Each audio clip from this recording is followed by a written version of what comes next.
जयकारा शेरावाली दा बोल सांचे दरबार की जय। और अब हम सब मीठे मीठे ताली के साथ आनंद लेते हुए गावो।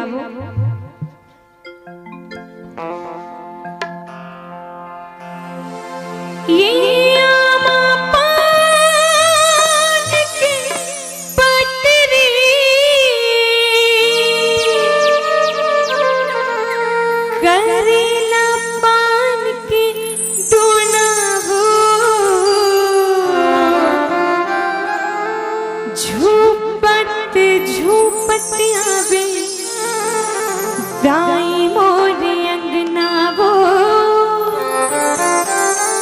बघवा मां चढ़ के आवे दाई मोरे अंगना।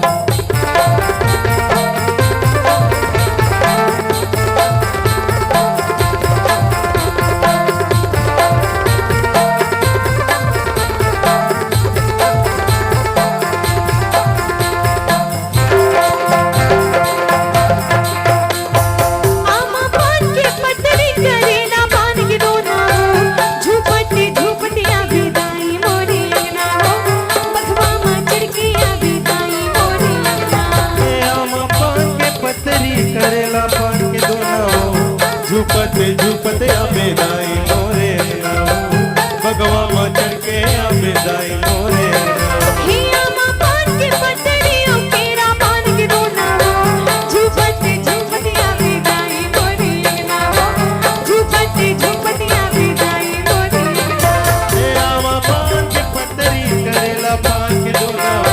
झूपते आवे दाई मोरे भगवा मां चढ़ के आवे दाई मोरे जय हो दाई जय हो जय हो। चलिए ताली के साथ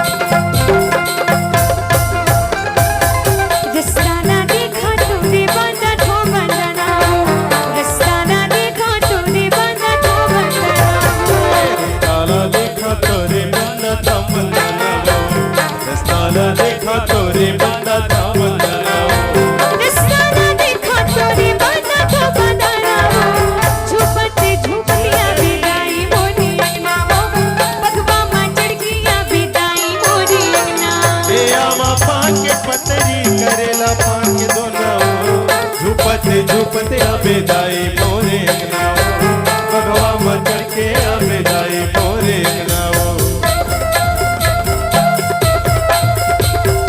जय हो दाई जय हो जय हो।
झुपते झुपते आबे जाए मोरे अंगनाओ झुपते झुपते आबे जाए मोरे अंगनाओ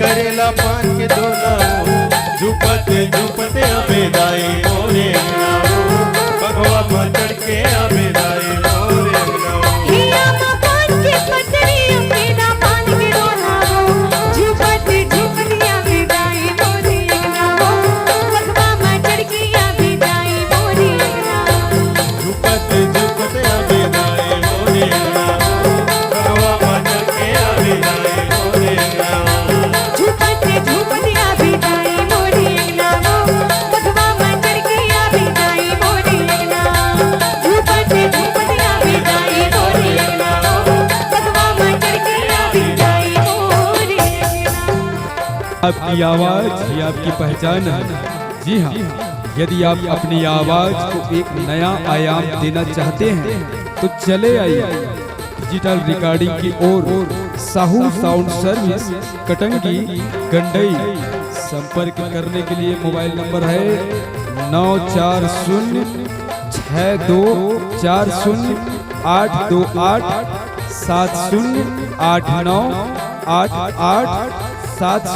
94062408287089887028।